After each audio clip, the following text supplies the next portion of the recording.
If you are rushing right now, you are losing. Right out of the gate with a harsh truth.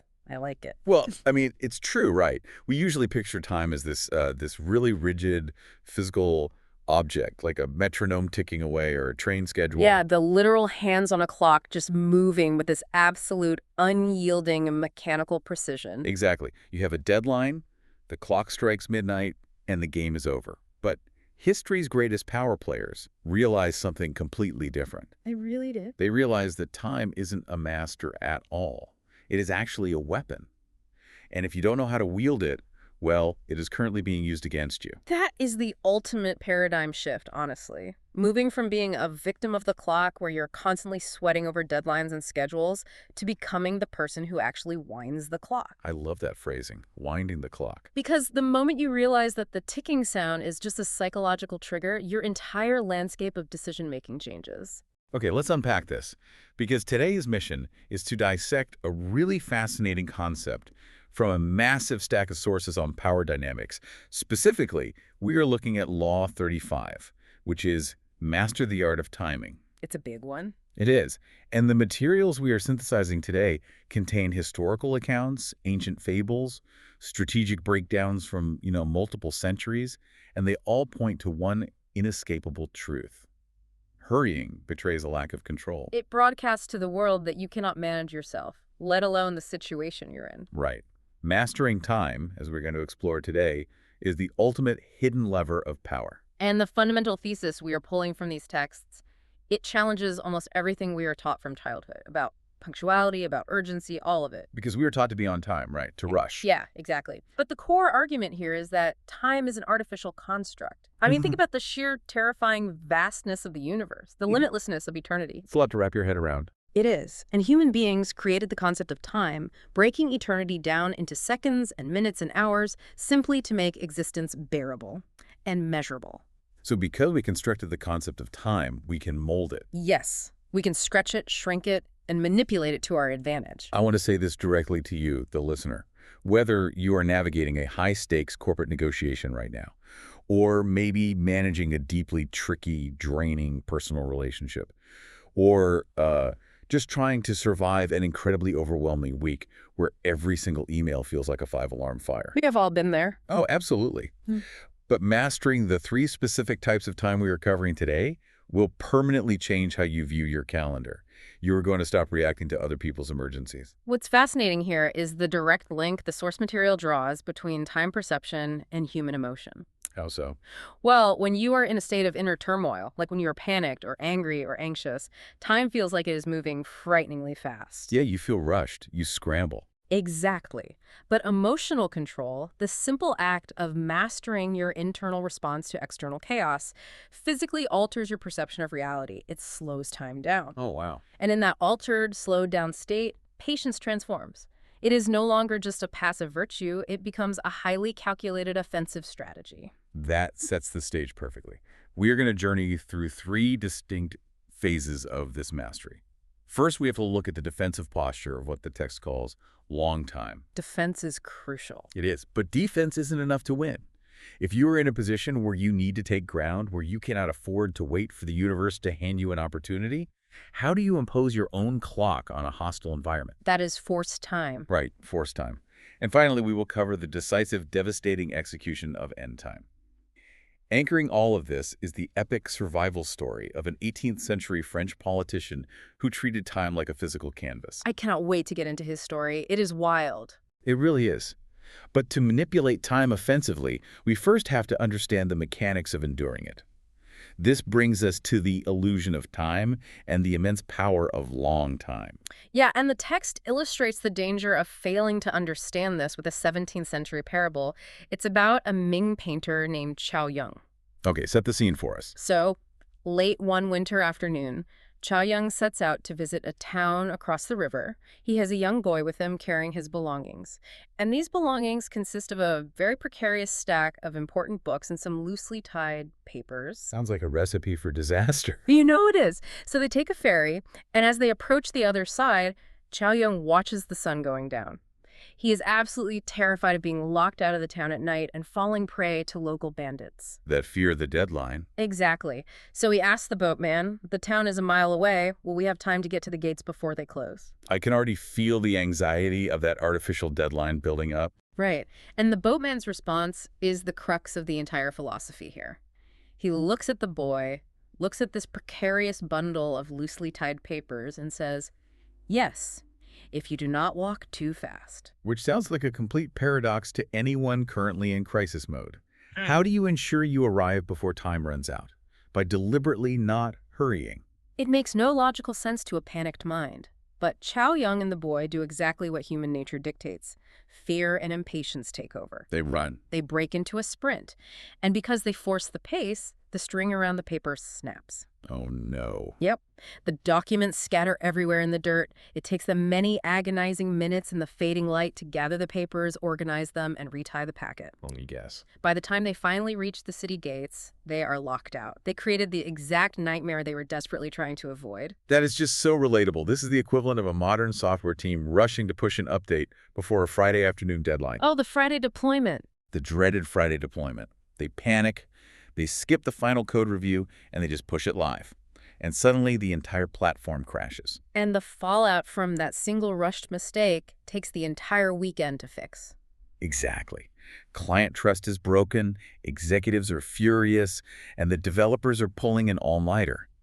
If they had just taken an extra hour to walk slowly through the deployment, they would have saved themselves 48 hours of catastrophic panic. Hurrying creates a nest of problems that require fixing. The text puts it perfectly. Hurriers might occasionally get to their destination a fraction quicker, but they leave a trail of scattered papers and new dangers in their wake. They end up living in a constant state of crisis management. Fixing problems they themselves generated through their own lack of emotional control, which leads directly into the definition of long time. Okay, so what exactly is long time? Long time is a drawn-out, years-long perspective. It is an inherently defensive posture. It requires the absolute refusal to react impulsively to your environment. You wait for opportunity while actively uncluttering your mind. But wait, if I am sitting back and uncluttering my mind while all my competitors are running around and executing, don't I just fall behind? What is the actual tangible benefit of operating in a long time? Well, the text outlines 4 massive strategic advantages. First, when your mind is uncluttered by the noise of self-created emergencies, you develop the ability to see further into the future. You stop looking at your shoes. Exactly. You stop looking at the obstacle 2 inches in front of your face and start looking at the horizon line. Second, it allows you to resist bait. Right. The world is constantly dangling immediate, shiny opportunities designed to make you act rashly. Slowing down immunizes you against becoming an impatient sucker. Makes sense. Third, you maintain flexibility. If you force the pace and lock yourself into a rapid course of action, you completely blind yourself to the unexpected opportunities that naturally arise as situations unfold. And the fourth advantage? You build a secure foundation. Success built slowly is the only kind that possesses structural integrity. That second point about resisting bait brings to mind the fable of the trout and the gudgeon from the 18th century. The text uses it to highlight this exact danger. Walk us through it. So, it's May on the River Thames. A fisherman throws an artificial fly into the water. Down below, a giddy young trout sees the splash and immediately darts toward it to take a bite. The impulse. Pure impulse. But her mother physically stops her and delivers a warning. She says, "Never be too precipitate where there is a possibility of danger. Take due time to consider. How do you know if that's a real fly or an enemy's snare? Let someone else make the experiment before you." She advocates for using the environment as a testing ground rather than using herself. Right. And almost immediately, a gudgeon, which is a different, more impulsive type of fish, rushes in, seizes the fake fly, and gets violently hooked. The mother's counsel to utilize long time literally saves her daughter's life. It's a great fable. It is. But I have to play devil's advocate here. In a fable, it is easy to say, just wait and see. But in reality, markets move fast. Opportunities dry up. How do you, as a listener trying to apply this, actually differentiate between a genuine, fleeting opportunity that you must capitalize on and a dangerous bait? That is the big question. Right. If we wait for someone else to take the experiment every single time, we starve. That is the most common argument against patience. But the source text dismantles it by explaining the mechanics of perception. Okay. Hurriers, the giddy trout of the world, systematically mistake surface phenomena for depth trends. They see a ripple and convince themselves it is a tidal wave, primarily because they are seeing exactly what they want to see. Confirmation bias. Yes. They desire the quick win, so their brain filters out the risk. By forcing yourself to slow time down, you create psychological distance. You pull yourself out of the emotionally charged feedback loop, allowing you to see the actual shape of things to come. So the mother trout didn't necessarily possess magical knowledge that the fly was fake. No, she simply recognized that the urgency of the situation was the red flag. Wow. So the rush itself is the warning sign. If a deal absolutely has to be signed in the next 5 minutes or it vanishes forever, that artificial urgency is the hook. Exactly.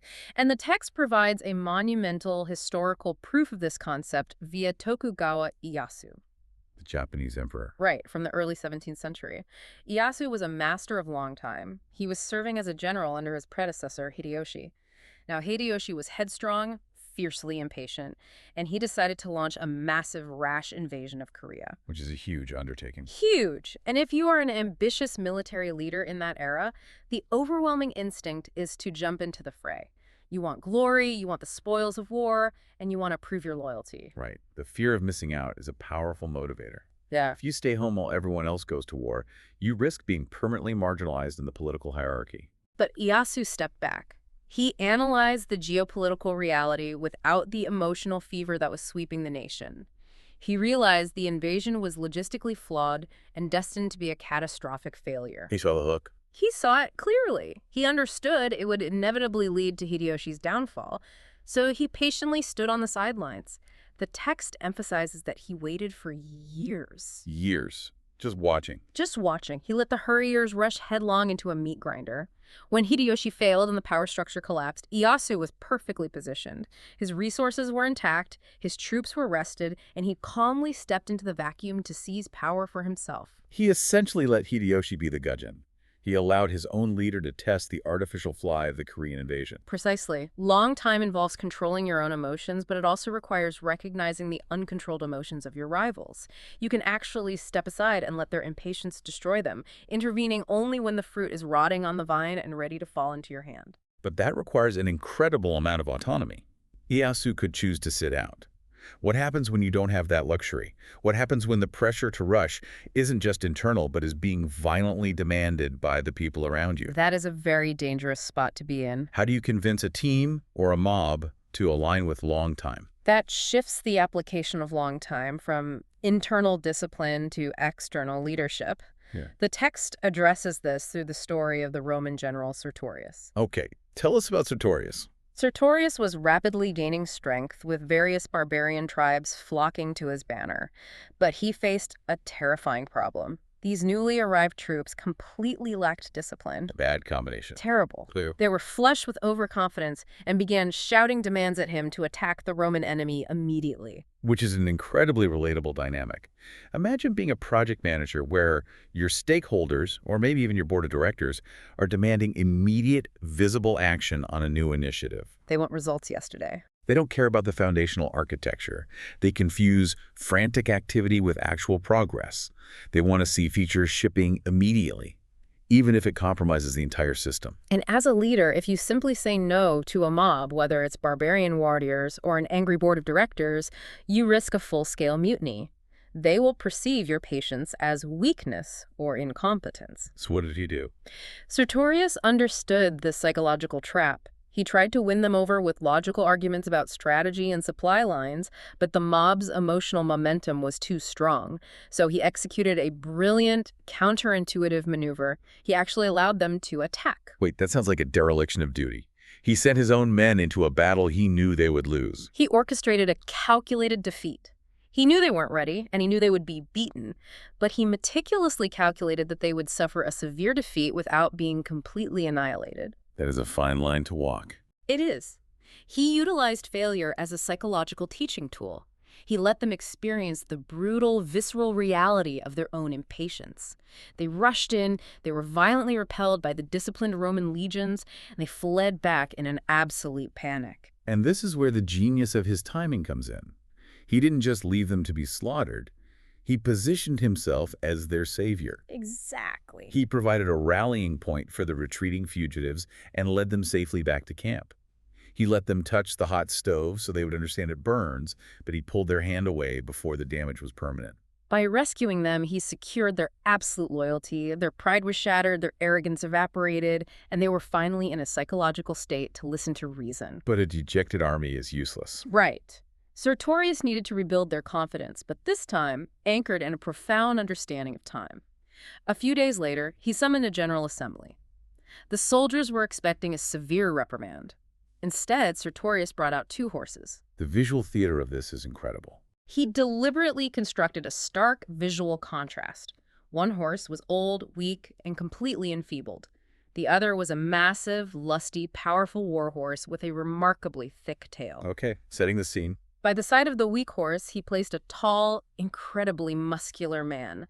By the side of the powerful horse, he placed a short, physically unimpressive man. He gave a signal. The massive man grabbed the entire tail of the weak horse and tried, with all of his brute strength, to rip it off in one violent pull. He was trying to achieve the entire goal instantly, just brute forcing the outcome. And he failed completely. He tugged and strained, causing the spectators to laugh at his futile exertion, but the tail held. A tail is surprisingly strong. Very. Meanwhile, the weak man standing next to the massive, powerful horse took a completely different approach. He simply began plucking the hairs out of the horse's tail, one single strand at a time. Just one by one. Little by little, with almost no physical exertion, he stripped the powerful horse's tail completely bare. That is a masterclass in shifting a group's cognitive framework. It is. Sertorius then delivered the synthesis that perfectly encapsulates the essence of long time. He told his men, perseverance is more effective than brute strength. Wow. He explained that there are towering difficulties in the world that simply cannot be overcome if you attempt to conquer them all at once. But those same insurmountable difficulties will inevitably yield if you master them little by little. He told them that a steady, continuous effort is irresistible. Irresistible. Meaning that time itself, when harnessed through pacing, captures and subdues the greatest powers on earth. Yes. If you use your intelligence to dictate the pace, time is an ally.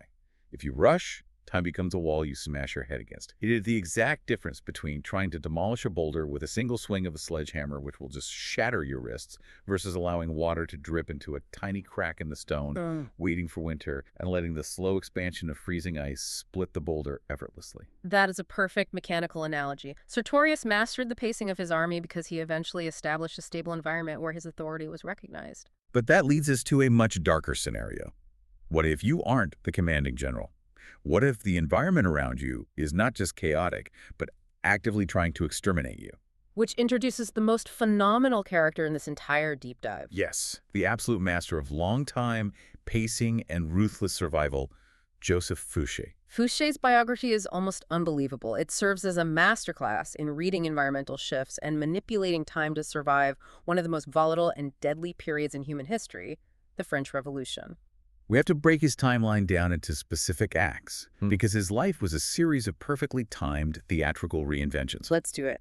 Let's start with Act 1, sniffing the prevailing winds, the 1780s. Fouche is not a nobleman, not a general, not a wealth holder. He is a nobody. A total unknown. A nondescript French seminary school teacher who wanders from town to town teaching mathematics. But the source text highlights a tiny crucial detail about his mindset during this decade of obscurity. He never took his final vows as a priest. He deliberately refused to lock himself into a rigid identity. He was patiently waiting in the wings, keeping his options open. This is the bedrock of long time. He didn't force a career path that would limit his mobility when the environment inevitably shifted. And here's where it gets really interesting. In 1789, the French Revolution erupts. The societal structure of France is torn to shreds. The waiting period is over. Exactly. Fouche immediately ditches the Catholic, grows his hair long, and reinvents himself as a fiery revolutionary. He sniffs out the spirit of the times. The text notes that missing the boat at this exact moment would have meant permanently missing the ascent to power. He had to jump. He befriends the radical leader Maximilien Robespierre and quickly rises through the rebel ranks. By 1792, he is elected to the National Convention in Paris. But Paris is a powder keg. The revolution has fractured into a violent, paranoid rift between the moderate majority and the radical, bloodthirsty Jacobites. And Fouche is watching all of this. He observes this volatility and realizes a profound truth about the life cycle of power. He sees that power almost never remains in the hands of those who initiate a revolution. The initiators are usually consumed by the chaos they unleash. Exactly. Power ultimately sticks to those who bring the chaos to a conclusion. He decides he must survive long enough to be the closer. So how does he navigate the immediate danger? He starts by sitting with the moderates, which makes logical sense because they hold the majority. It is the mathematically safe play. But then comes the trial of King Louis XVI. This is the ultimate crucible. The public, whipped into a frenzy, is clamoring for the king's head. The moderates are hesitating. I don't want to go that far. Right. And Fouche watches the emotional temperature of the mob skyrocket. He realizes the moderates are about to be viewed as traitors to the revolution. When his name is called, he casts the deciding vote for the guillotine. In a single syllable, he sheds his martyr identity and becomes an ultra-radical. It was pure, cold calculation. He recognized that the pendulum of public sentiment had swung so far into radicalism that opposing it meant instant death. However, he also foresaw the danger of remaining in Paris, where factions were turning on each other daily. So he accepts a position as a proconsul in the provinces to physically remove himself from the center of the storm. Which brings us to Act 2, anticipating the pendulum. It is 1794. Fouche is in the city of Lyons, and he is acting as a ruthless agent of the state. He oversees the execution of dozens of aristocrats. He is playing the part of the radical perfectly. But then his internal clock chimes. He senses a microscopic shift in the national mood. This is where we have to analyze the mechanism of the pendulum. Fouche understood that society operates like a nervous system.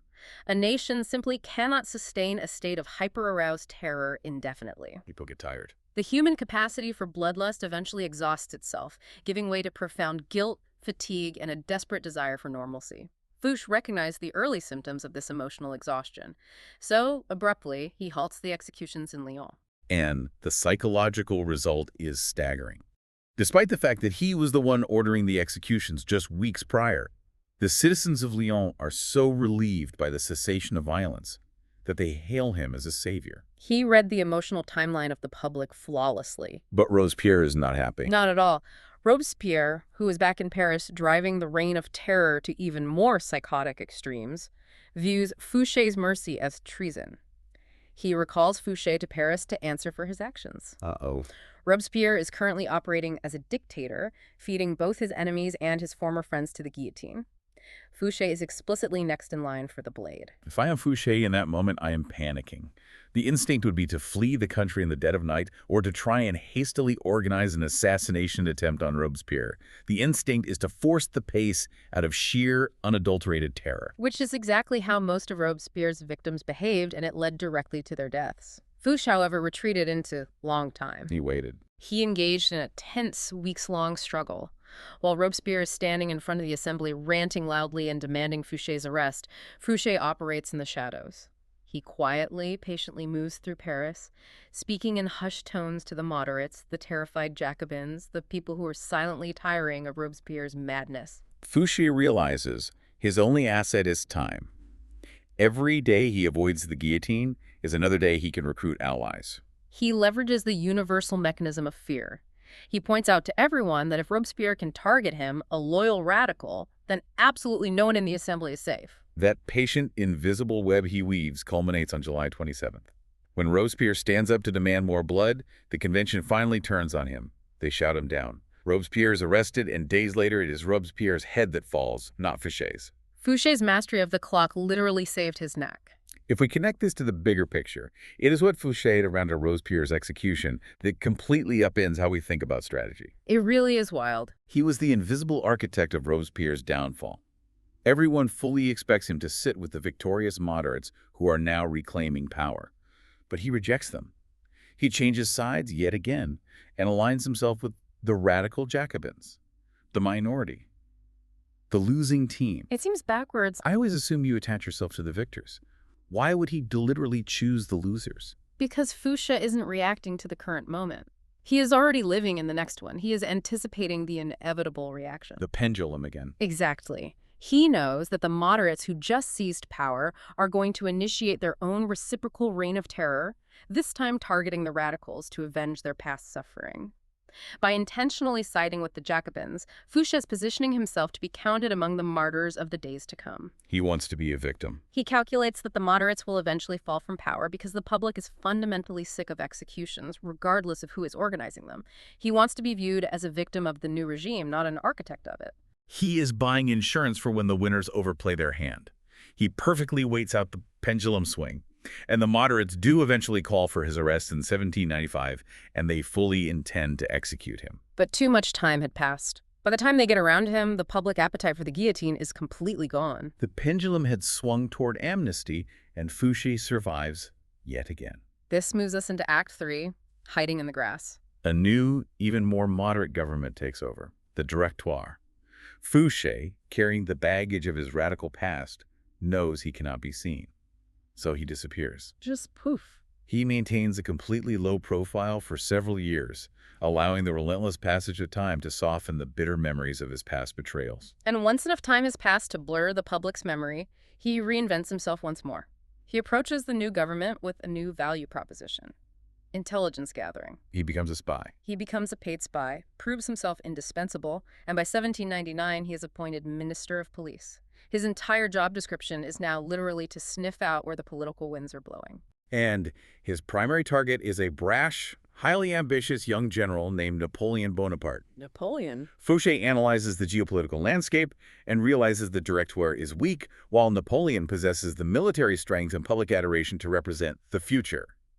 So, when Napoleon unleashes his military coup on November 9, 1799, what does the Minister of Police man explicitly tasked with preventing the overthrow of the government do? He goes to sleep. He goes to sleep. He literally pretends to be asleep for the entire day. He provides indirect but absolute assistance to Napoleon by doing absolutely nothing to stop him. And his reward for this calculated inaction, Napoleon retains him as Minister of Police, elevates him to a duke, and grants him massive wealth. But Fouche's loyalty was never to Napoleon. His loyalty was exclusively to time.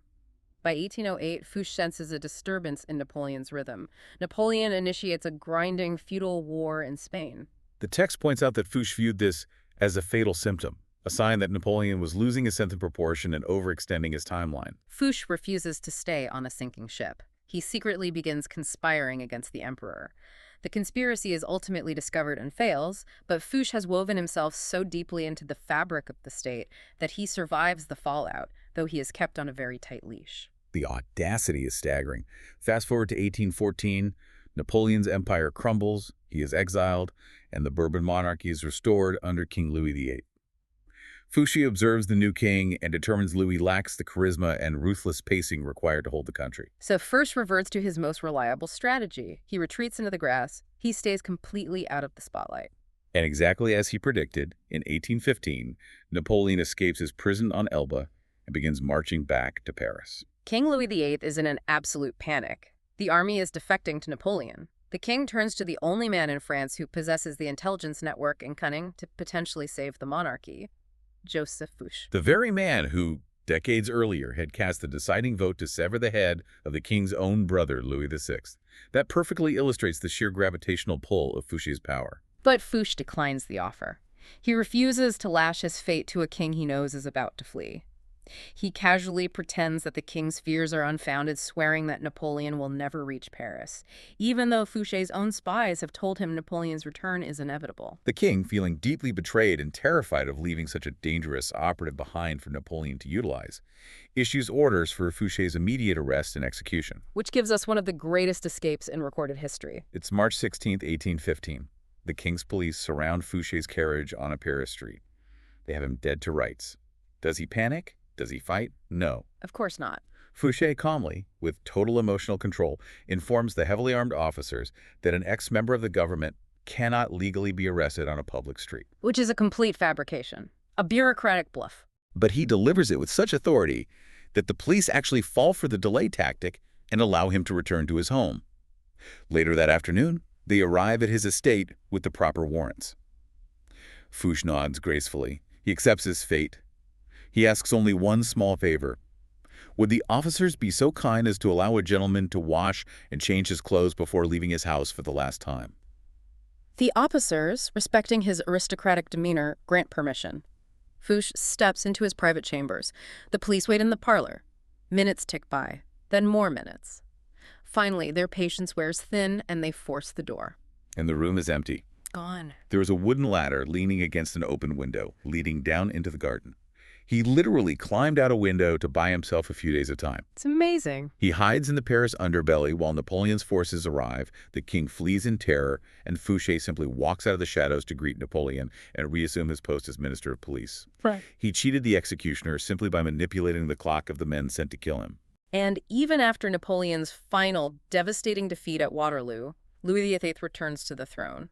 And Fouche, having survived the Republic, the Terror, the Directory, the Empire, and the 100 Days, stays on to serve in yet another government. By the end of his career, his mastery of the timeline was so absolute that not even a king dared to challenge his position. It makes you wonder, was Fouche just the beneficiary of historic, unfathomable luck, or is there a reproducible mechanics to what he did? The text is adamant that this is a reproducible, highly calculated methodology. Fouche's life provides 3 explicit tactical lessons. First, you must recognize the spirit of the times. You have to look 2 steps past the current chaos, locate the underlying wave, and right it.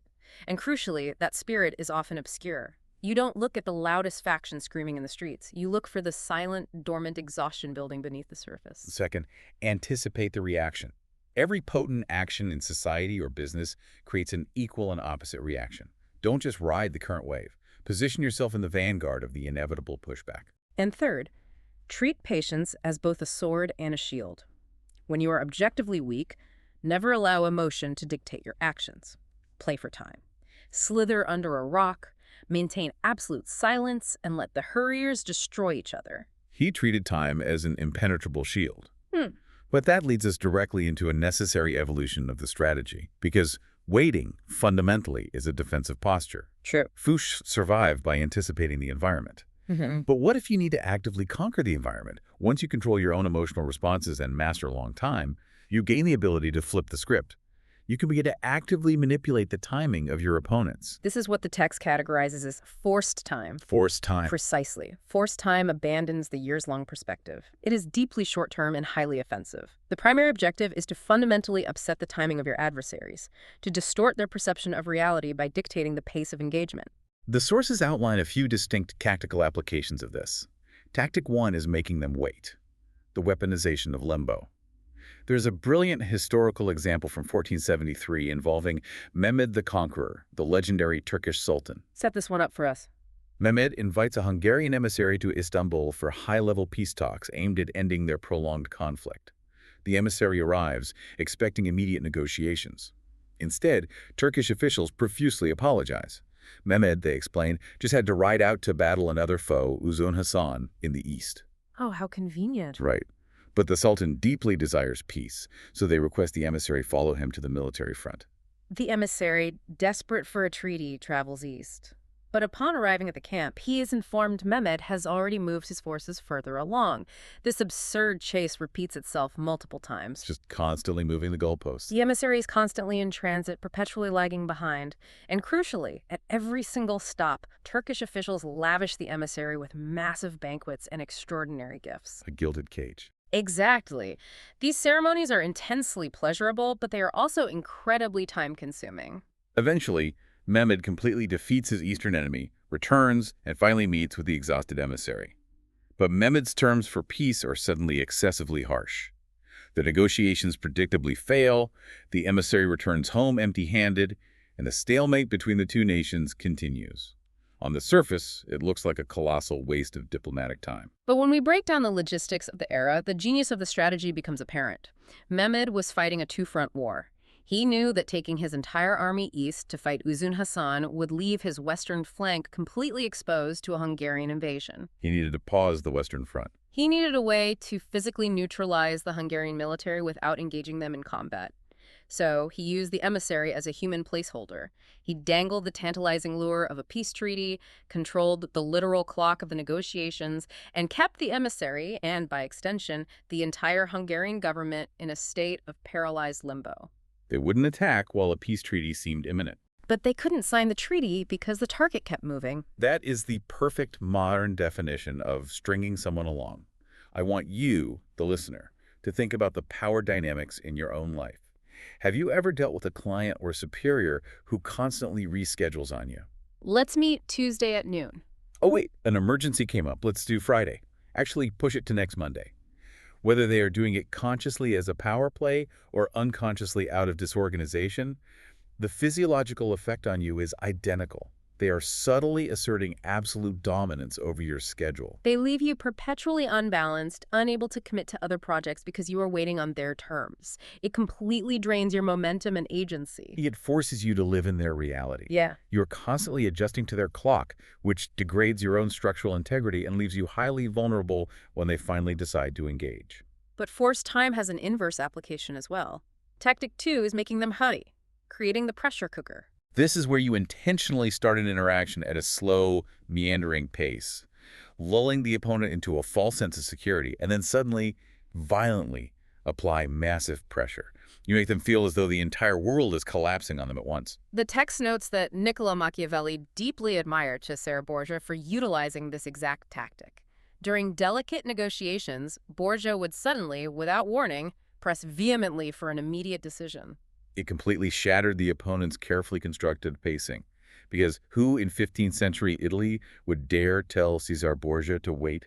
Nobody. When you force people to make complex decisions without the time to rationally process them, they inevitably make fatal errors. You are setting their deadlines for them, bypassing their critical thinking. We see a more refined version of this in the story of Joseph Duveen, the legendary art dealer. Oh, Duveen was a master. He regularly dealt with incredibly wealthy, notoriously indecisive titans of industry like John D. Rockefeller. How do you force a man who has infinite money and infinite time to make a purchasing decision? You engineer an artificial deadline. Duveen would casually show a masterpiece, let the billionaire ponder it, and then suddenly announce, the painting is being shipped out of the country tomorrow, or a rival tycoon is arriving in an hour to view it. The sudden injection of time scarcity forces the client to abandon logic and buy purely on adrenaline. You completely close off the vistas of indecision. But the most psychologically profound example of forced time comes from the mid-20th century with Jacques Lacan, the famous French psychoanalyst. Lacan's methodology was highly controversial precisely because it attacked the foundational structure of time itself. Traditionally, psychoanalysis relies on a rigid, predictable 60-minute session. The patient arrives knowing exactly how much time they have. And because human beings naturally resist pain, patients would often spend the first 30 or 40 minutes talking about trivialities, complaining about the weather, discussing a movie, actively avoiding the deep, traumatic core issues. Lacan recognized that the predictable structure of the clock was actually providing them a hiding place. So, completely unannounced, he began abruptly ending sessions early. A patient might be 10 minutes into a session, and Lacan would simply stand up and state, "We are done for today." You have to analyze the neurobiological shock of that moment. The patient's entire expectation of reality is ruptured. Wait, I mean, a 10-minute session? Yeah. That completely changes the dynamic of therapy. It does. After this jarring experience happened a few times, a profound cognitive shift occurred in the patients. They realized that time was not a guaranteed commodity. The 60-minute hour was an illusion that the authority figure could evaporate instantly. Faced with extreme time scarcity, the patients stopped wasting breath on meaningless chatter. They walked into the office and immediately dove into their most painful, repressed traumas. Lacan utilized the terror of a vanishing clock to smash through their emotional defenses. He essentially weaponized Parkinson's law. That's the adage that work expands to fill the time allotted for its completion. By drastically and unpredictably shrinking the allotted time, he forced immediate psychological distillation. Which seamlessly transitions into Tactic 3, the magician's illusion. The text points out that stage magicians and showmen are the ultimate practical experts in forcing time. Take Harry Houdini. Houdini was so skilled, he could often pick the locks on his handcuffs and escape from a contraption in less than 3 minutes. But he understood human psychology. If he escaped in 3 minutes, the audience would think it was easy. Too easy. So he would deliberately stretch the escape out to an agonizing 45 minutes. He would sweat, he would struggle, he would make it appear as though time was running out and death was imminent. He made time come to a terrifying standstill in the minds of the audience. Alternatively, magicians recognize that the most effective way to distort our perception of speed is actually to slow down their physical movements. The 19th century illusionist Jean-Eugène Robert Houdin wrote explicitly about this phenomenon. He noted, "The more slowly a story is told, the shorter it seems. By intentionally moving your hands slower and smoother, you bypass the brain's motion tracking defenses, making it vastly easier to create the illusion that a rabbit appeared instantaneously. So what does this all mean for us? It means that whoever dictates the pace dictates the perceived reality of the room.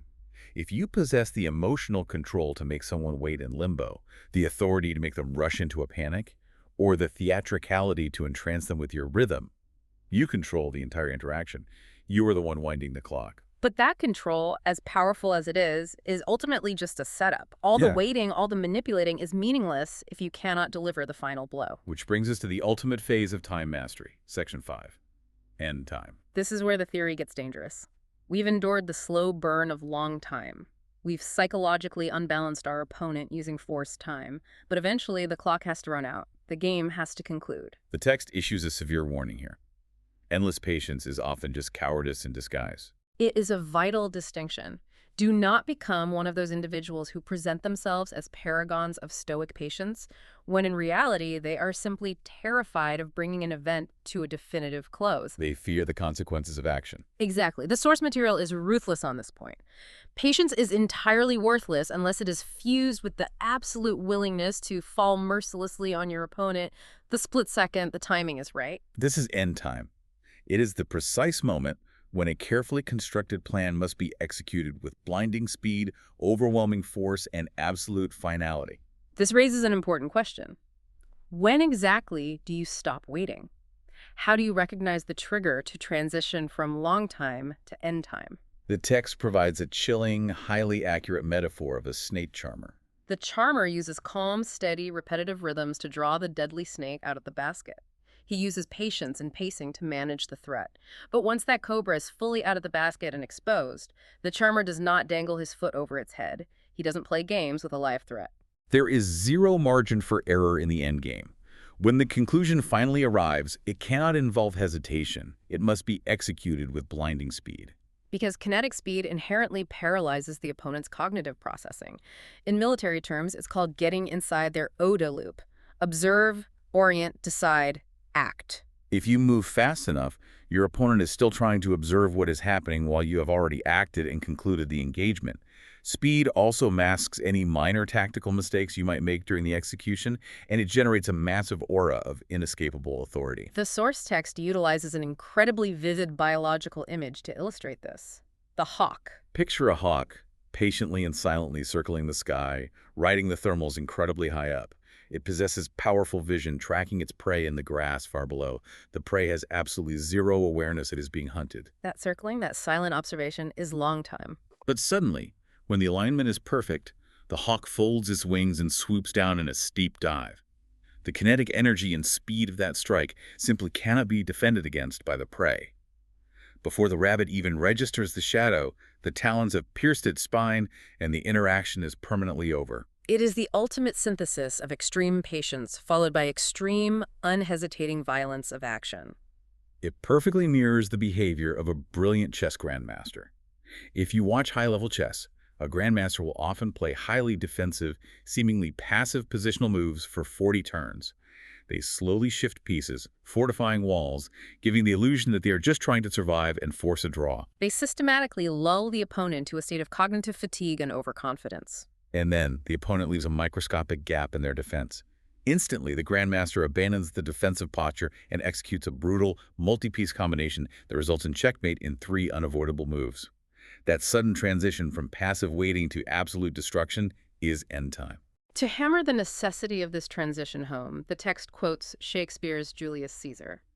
There is a tide in the affairs of men, which, taken at the flood, leads on to fortune. Omitted, all the voyage of their life is bound in shallows and in miseries. Meaning that if you miss that ultimate moment, if you build the tension but fail to execute, end time because you hesitate, the entire voyage is ruined. You can be the most brilliant, patient strategist on earth, but if you do not strike when the tide is at its absolute peak, you are left stranded in the mud. This brings us to a crucial synthesis in our final section. Context is everything. We now understand the mechanics of the 3 types of time. Long time to endure and observe, forced time to psychologically manipulate, and end time to finish. But how do we determine which one to deploy in any given scenario? It all comes down to reading the underlying rhythm of the environment. And the text provides a darkly comic story from ancient Chinese history to illustrate how deadly it is to ignore this context. It is the tale of two families, Mr. Xi and Mr. Meng. This narrative perfectly demonstrates how executing the exact same tactical playbook can result in either massive success or utter devastation, depending entirely on the timing and the environment. So Mr. Xi has two sons. One is deeply devoted to academic learning and moral philosophy. The other is obsessed with the art of war and military strategy. The philosopher's son travels to the court of Qi, a state that values culture and ethics, and he's hugely successful, becoming a revered and wealthy tutor to the nobility. And the military strategist's son travels to the aggressive, expanding court of Chu, where his skills are desperately needed, and he is appointed as a powerful general. It is a massive win for the Xi family. Now, their neighbor, the impoverished Mr. Meng, observes this wealth and prestige. He also possesses two identical sons, one a moralist and one a strategist. He logically assumes that the strategy is foolproof, so he decides to meticulously copy Mr. Xi's exact formula. Let's pause there because this is the fundamental error of the hustle culture mindset. He thinks success is a copy-paste formula that exists outside of time and context. So he sends his boys out. The moralist's son travels to the court of Qin. But the king of Qin is currently engaged in brutal existential warfare. The entire state is arming to the teeth. The king listens to this young man preaching about peace and moral virtue and concludes, if I implement this philosophy, my kingdom will be annihilated by our enemies. So to prevent the spread of weakness, the king has the moralist's son castrated. A horrific, visceral outcome for executing the exact same behavior that made his neighbor wealthy. And it gets worse for the second son. The military genius travels to the court of Wei. But Wei is a small, weak state that relies entirely on delicate diplomacy and playing larger neighbors against each other just to survive. The king of Wei listens to the strategist propose aggressive military campaigns and says, if I follow this advice, my country will be wiped off the map. But if I just let this fire eater leave, he will offer his dangerous services to my enemies. So, to neutralize the threat, the king of Wei has the young man's feet chopped off. Both families implemented the exact same strategies, but one family timed their deployment perfectly, aligning their skills with the current rhythm and needs of the specific courts they visited. The other family ignored the environmental clock and suffered tragically. To put that in modern terms, this is the equivalent of a young executive reading a biography of a disruptive, move fast and break things tech founder and trying to apply that exact aggressive, rule-breaking strategy when they get hired as a middle manager at a 150-year-old, highly regulated legacy banking firm. You will be professionally castrated because you completely failed to read the rhythm of the institution. What works brilliantly today in a startup will get you fired tomorrow in a bureaucracy. You cannot execute a strategy without first reading the clock. Which is why I want to conclude our analysis of the text with a story that I believe provides the ultimate philosophical framework for approaching time. It is the tale of the Sultan's flying horse. I love this one. A prisoner in ancient Persia has committed a severe crime and is sentenced to immediate execution by the Sultan. The situation is objectively hopeless. The end of his timeline is fixed. But this prisoner is observant. He knows the Sultan is intensely prideful and absolutely obsesses over his prize stallion. So the prisoner makes a desperate, incredibly audacious offer. Spare my life, and I swear to you, I will teach your magnificent horse to fly within 1 year. The Sultan, blinded by his own ego and intoxicated by the fantasy of being the only monarch in history to ride a flying horse, agrees to the terms. He grants the man a 1-year stay of execution. Back in the dungeon, another prisoner looks at him like he's lost his mind. He says, you know that horses do not possess the biology to fly. What are you possibly hoping to achieve? You haven't solved your problem. You are simply postponing the inevitable. And the first prisoner smiles calmly and replies, not so. By securing this year, I have actually given myself 4 distinct chances for freedom. First, the Sultan might fall ill and die during this year. Second, I might pass away of natural causes, robbing the executioner of his prize. Third, the horse might die, rendering the contract void. And fourth, I might actually teach the horse to fly. It is a brilliant mathematical calculation. By retreating into long time, by refusing to rush headlong toward the executioner's blade, he forcibly expanded his timeline. He pried open a window of possibility that panic and despair would have permanently nailed shut. He allowed the random, unpredictable variables of the universe a chance to work in his favor. It is the ultimate testament to the power of buying time. Now, normally when we analyze these laws of power, we look for a reversal. a specific scenario where the exact opposite advice is actually the correct play. But the source text is highly explicit on this point. There is no reversal to Law 35. You cannot simply let go of the reins. You cannot adopt a passive Zen-like attitude where you just accept whatever timeline the universe or your boss hands to you. You must actively guide time, you must mold it, stretch it, and weaponize it, or you will inevitably become its merciless victim. There is no middle ground. As Napoleon Bonaparte profoundly observed, space we can recover, but time, never. Let's bring all these threads together. Today, we've dismantled the illusion of the mechanical clock. We learned the defensive mechanics of long time, controlling our internal panic, stepping back from the fray like Tokugawa Ieyasu, and allowing the impatient hurriers to hang themselves with their own broken string. We explored how to transition to the offense with forced time, psychologically unbalancing our opponents by weaponizing limbo like Mehmed, or inducing panic through artificial deadlines like Lacan and Duveen. We confronted the terrifying necessity of end time, the requirement to strike with the swift, unhesitating kinetic violence of a hawk when the perfect moment finally arrives. And above all, we learned from the ultimate survivor, Joseph Fouche, to constantly monitor the pendulum, anticipating the emotional exhaustion of the crowd, and hiding in the grass when the environment turns hostile. And this is where we turn the mirror back toward you, the listener. We want to challenge your perception of your own timeline. Look at your upcoming week. I guarantee if you look closely, you can identify at least one area where you are artificially rushing, an area where you are acting like the giddy trout, snapping at a fake deadline simply to satisfy a craving for productivity. Identify that false urgency and force yourself to slow down. But equally important, identify one area where you are perpetually hesitating. A project or a conversation where you are hiding behind the comfortable guise of patience, when in reality the snake is out of the basket and you desperately need to strike with the speed of the hawk. You have to find your rhythm. But I want to leave you with one final, deeply philosophical thought to mull over as you go about your week. We have spent this entire deep dive treating time as a battlefield. We've talked about manipulating the clock for survival, for leverage, for ultimate power. But consider the human cost of this mastery. If you spend your entire existence operating as a master timekeeper, constantly analyzing the pendulum swing, permanently living 2 tactical steps ahead of everyone else in the room like Joseph Fouche, do you ever actually get to experience the present moment?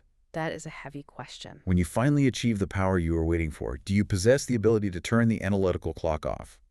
Ultimately, are you truly the master of time, or have you just become its most highly educated, dedicated servant? That is the tragic paradox of the ticking clock. Thank you so much for joining us on this deep dive. Until next time, watch your timing.